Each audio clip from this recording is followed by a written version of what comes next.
Alrighty, so I haven't used this guy in quite a while.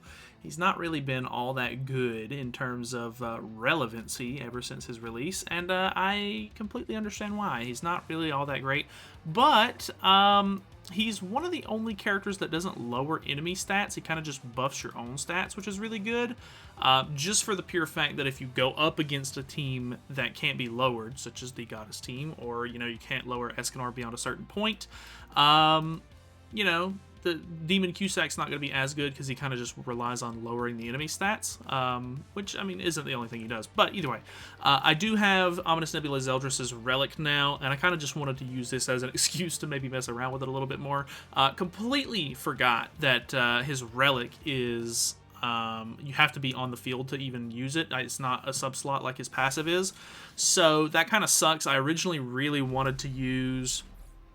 the old school Chandler on the front and then throw him in the back and then do it like that, but unfortunately doesn't quite work like that, so we're just gonna have to kind of do what we normally do and just scrap the idea and move on. So let's try to get a little bit of damage out here, try to get rid of the Margaret if possible. I don't know if that's necessarily the best option, but we should be able to throw out some really good numbers here at the very beginning. Ooh, actually do kill Margaret turn 1, which is really nice. I do think that Chandler in the back is really good for just like ultra aggressive, but his CC is definitely not as good. Like I think I'm around 65k CC with Cusack with HP defense and everything, whereas with Chandler I'm not even quite to 63k yet, so I'm still missing quite a bit of CC, and both of them are only 1/6, so it's not like an ultimate levels kind of thing. It's just I've invested a little bit more into the costumes on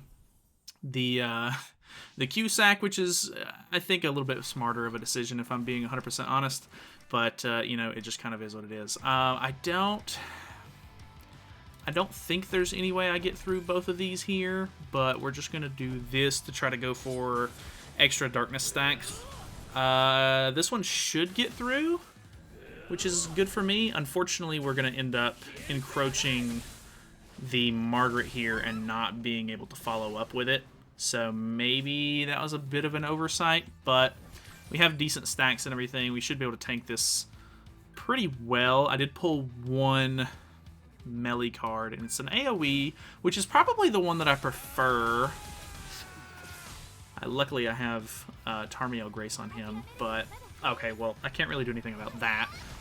Oh well, I guess it's not really like too big of an issue. Luckily for me, we can get rid of. Well, let me. Do I do it like this? Probably not. I think let's fully invest into the kill on the Mael here, because if I don't kill him, obviously it's game over.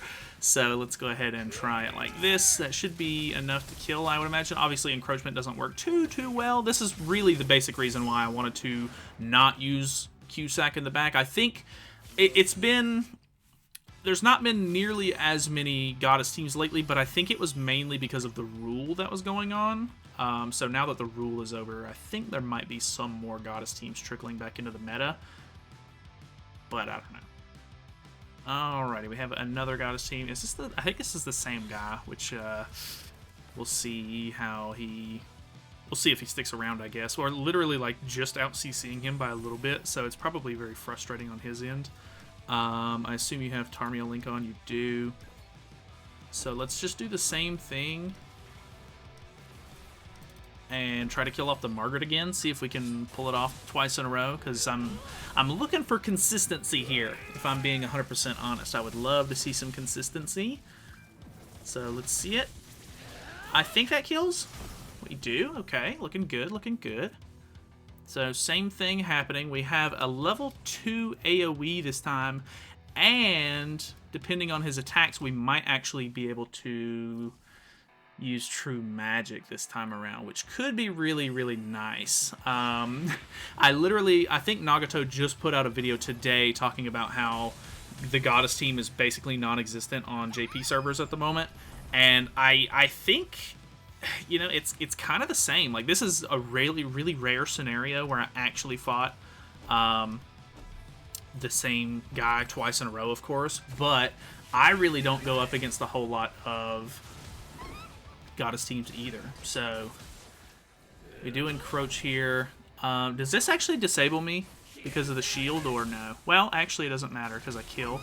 So that actually works out for me. I feel so bad for him. I didn't mean it. The Goddess, or dude, I've been playing the game quite a bit today in PvP, and just the demon team is so annoying. So it feels good to be on the dishing it out side instead of the receiving end finally. But moving on. Okay, interesting. Ooh, we get out CC, which is really bad for me. In this scenario, which he doesn't out CC any of my characters here, which is good for me.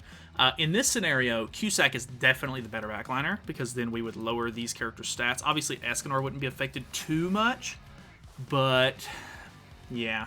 These characters have really good CC, so obviously that's the reason why I'm able to sort of get away with his Ludo being completely useless in this scenario, which is really good for me. Plus, I get True Magic, which means I should be able to... I could go for the AoE, which would be really nice, honestly. Not 100% sure if it's worth it in this scenario, though. Do I do that? Who's got your Tarmiel link on? No one. I really want to get rid of the melee because he's really annoying. Plus, I'm scared that if I... he still has the AoE for Escanor, which it isn't like the biggest deal on a level 1, but I don't want to... I don't want to end up screwing myself and then just getting... You know, putting him into Last Stand, he gets the AoE, blah, blah, blah, etc., etc. You know how it works, but... Good lifesteal back there. Backliner is a Bon. Okay, nothing too crazy. Depending on his attacks, I might be able to do a good amount of damage with this AoE this turn. The big thing here is that Zeldris' passive stacks to 5 debuffs. You need 5 debuffs to get his... it's either his passive or his Grace. I'm pretty sure it's... Or not Grace. Relic. I think it's his Relic that you need 5 debuffs on to max it out. Which isn't necessarily like an issue, but can take a little bit more prep work. Whereas I think Chandler in the back only requires 3 debuffs, if I'm not mistaken. I'm not 100% sure on that, but a little bit more of a debuff heavy team, which I'm not super into nowadays, but I do love debuffs. They're really fun. Alrighty, we unfortunately have the server maintenance taking place in an hour, so that's going to be there for the rest of this video, I would imagine. But either way, not too big of a deal. Let's see. You have it on your melee, so I'm interested to kill off your Estarossa if possible. Which, this is probably a bot with the CC being as low as it is. Either that or I'm missing something, which not entirely sure. Okay, kill the Estarossa off turn 1. It feels really good to be able to first turn kill a character with any team, obviously. But the fact that we just get so buff and so built with all of these passives and everything, it's just... It's fantastic. So, if he can pop True Magic this turn, I can maybe just merge, throw on the Infect, and level 3. I'd really be interested to see how much damage that's going to do. Unless he's going to disable somebody with Chandler, it looks like. I guess it just depends on who gets disabled. Okay, so it's melee. Does he use a second attack? I'm assuming this is stance. And then another card? Okay, he does. He AoEs. So, I do cleanse off the stack, which is really good for me. I'm not honestly worried about the... Whatchamacallit? The Chandler ultimate. It doesn't really do that much. So I'm just going to infect, put some more stacks on everybody, put some debuffs on to kind of help things out, and then level 3. Shoo-wee! 800k is not bad at all. Obviously, it could have been much higher if I would have had more darkness stacks, more debuff. Or I think I could have maybe put one more debuff on for the Zeldris relic, if I'm not mistaken. But hey, we hit champ 1. We'll see if we can not get moved out of it real quick. Alrighty, we have a Sins team, which is pretty interesting. This is in champ 1 too, which means that he's already played this week, which is a bit bizarre to me, considering that means he knows that the rule isn't applied anymore, but still went for the Sins team, which is just a little bit bizarre, I guess, more than anything. Ooh, really melting this this Diane here. Way more damage than I was expecting, which then again, the Sins team doesn't have nearly as much synergy as some of the other teams in the meta do, so it's not really surprising that I melted her. But, yeah, I guess I've got that going for me. If he pops True Magic here, I think I just double AoE and then use the melee AoE here, so that way I can try to put on as many darkness stacks as possible. But unfortunately, it looks like he's going to go for the Estarossa, which is completely understandable. That's definitely a good play for him.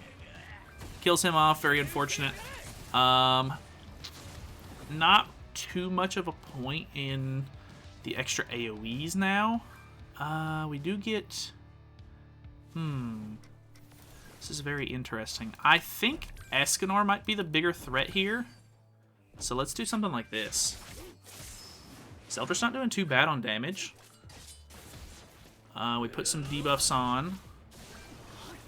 Unfortunately, melee cleanses him off. Not quite a kill on the melee there. Oh, it's so close. So close. If that would have killed him off, that would have been perfect. But unfortunately, couldn't quite do it. We have the Chandler card, which is kind of nice because you can remove buffs with it. So there's potential we can just remove the Nanashi buffs, which is okay, I guess. Not really anything groundbreaking there, of course. Killing off the Zeldris is kind of unfortunate. We're gonna do a quick merge there on those, which is, I guess, kind of nice. Does he pop True Magic? He does. I think we've got some decent potential here. Ooh, wow. Okay. Let's just do this then, because let's see this. I've never. Whoa, 19K, bro, that's insane. Okay, well, alrighty, well, that was, honestly kind of close. He definitely was, kind of scaring me there a little bit, which we're going to merge into the Chandler here. Does this give us Chandler's ultimate by chance? Oh, it does. Okay, so we can stun him.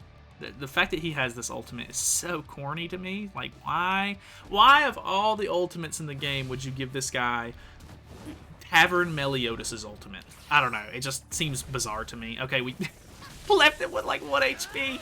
Okay, either way. Honestly, the Demon team is so crazy. It's insane how crazy it is. I really hate that. I personally love the Demon team, but I don't like the fact that it's so overpowered at the moment. It's ridiculous. I want more variety in the meta, and the fact that like the Demon team just keeps getting like endless amounts of support whenever there's other teams that need to be able to be meta relevant to create more diversity is just it's killing the PvP vibe at the moment. So hopefully Anniversary will come around and do something of noteworthy potential to help out a team. I'm assuming it might be humans, but who really knows at this point. So thank you guys so much for watching. Hopefully you guys enjoyed the video. Feel free to subscribe if you haven't already. I'll see you in the next one.